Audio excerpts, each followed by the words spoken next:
திராவிட முன்னேற்றக் கழகத்தின் நிர்வாகியாக இருந்து தற்பொழுது போதை மருந்து கடத்தல் மன்னனாக உருவெடுத்த ஜாஃபர் சாதிக் அவர்கள் தற்பொழுது தலைமறைவாக இருக்கக்கூடிய நிலையில் டெல்லி காவல்துறையினர் சிபிஐ துறையினர் தற்பொழுது ஜாஃபர் சாதிக் வீட்டில் சோதனைகள் நடத்திய பொழுது சிசிடிவி கேமராவை தற்பொழுது ஆய்வு செய்து வருகிறார்கள். இதில் திடுக்கிடும் தகவல் தற்பொழுது வெளியிடப்பட்டிருக்கிறது. உதயநிதி ஸ்டாலின், அமீர் மற்றும் சினிமா திரைப்பட பிரபலங்கள் இதில் இவர்களது வீட்டிற்கு அடிக்கடி வந்திருப்பதாகவும், குறிப்பாக பண பரிவர்த்தனை உதயநிதி ஸ்டாலின் அவர்கள் அறக்கட்டளையில் ஜாபர் சாதிக் அவர்கள் மாதம் கொடுத்து வந்ததாகவும் 7 முதல் 17 லட்சம் வரை மாதம் கொடுத்து வந்ததாகவும் தற்பொழுது தகவல்கள் வெளியாகி இருக்கிறது.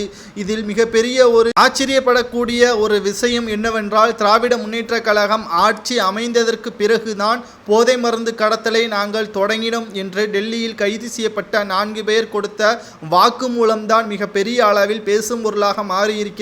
நாடாளுமன்ற தேர்தலில் உதயநிதி ஸ்டாலின் அவர்களால் ஸ்டாலின் அவர்களுக்கு மிகப்பெரிய தலைவலியே உருவாக்கும் என்று எதிர்பார்க்கலாம். ஏற்கனவே உதயநிதி ஸ்டாலின் அவர்கள் சனாதனத்தை பேசியதன் காரணமாக தான் வடமாநிலங்களில் 4 சட்டமன்ற தேர்தல்களில் பாஜக தோல்வியடையும் என்று எதிர்பார்த்த 3 சட்டமன்ற தேர்தல்களில் மாபெரும் வெற்றியடைந்தது. அவர்கள் செய்தது உதயநிதி ஸ்டாலின் அவர்கள் சனாதானத்தை எதிர்த்ததுதான். ஆனால் தற்பொழுது அதுவே அவருக்கு மிகப்பெரிய ஒரு எதிர்ப்பாகவும், இந்தியா கூட்டணி உடைந்து சுக்குநூறாக மாறியதும் அதுவே வழிவகுத்து விட்டது. இந்த நிலையில்தான் தற்பொழுது தமிழகத்தில் உடையும் நிலையில் திமுக கூட்டணி இருப்பதும் ஆச்சரியப்படுவதற்கில்லை. காரணம், உதயநிதி ஸ்டாலின் அவர்களின் அறக்கட்டளையில் பணங்கள் பரிமாற்றம். உதயநிதி ஸ்டாலின் அவர்களின் நெருங்கிய நண்பர் ஜாபர் சாதிக், திராவிட முன்னேற்றக் கழகத்தின் முக்கிய பொறுப்பாளராக இருக்கக்கூடிய ஜாபர் சாதிக், இது மூன்றுமே தற்பொழுது திமுகவிற்கு எதிராக அமைந்தது மட்டுமல்லாமல் மிகப்பெரிய ஒரு ஆதாரமாக சிசிடிவி கேமரா பதிவு செய்யப்பட்ட உதயநிதி ஸ்டாலின் அவர்களின் ஆவணங்கள் மற்றும் பண பரிவர்த்தனை வீட்டிற்கு அடிக்கடி வந்தது ஒட்டுமொத்த உதயநிதி ஸ்டாலின் அவர்களின் அரசியல் வாழ்க்கைக்கு முற்றுப்புள்ளி வைக்கும் விதமாகத்தான் இது மாறியிருக்கிறது.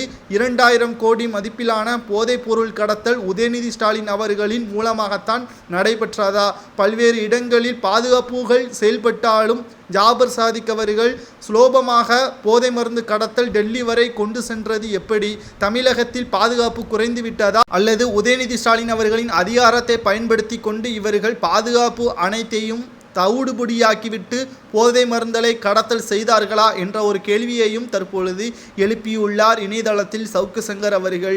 கூண்டோடு கைதாகக்கூடிய நிலை உருவாகிவிட்டது. ஒட்டுமொத்த திமுகவின் கோபாலபுர குடும்பமே சிறைக்கு தள்ளப்படக்கூடிய நேரம் வந்துவிட்டது என்றும் சவுக்கு சங்கர் அவர்கள் கூறியுள்ளார். பொறுத்திருந்து பார்க்கலாம். ஜாபர் சாதிக் வீட்டிற்கு வந்த உதயநிதி ஸ்டாலின் அவர்களிடம் அடுத்த விசாரணை நமது சேனலில் ஒளிபரப்பாக்கப்படும்.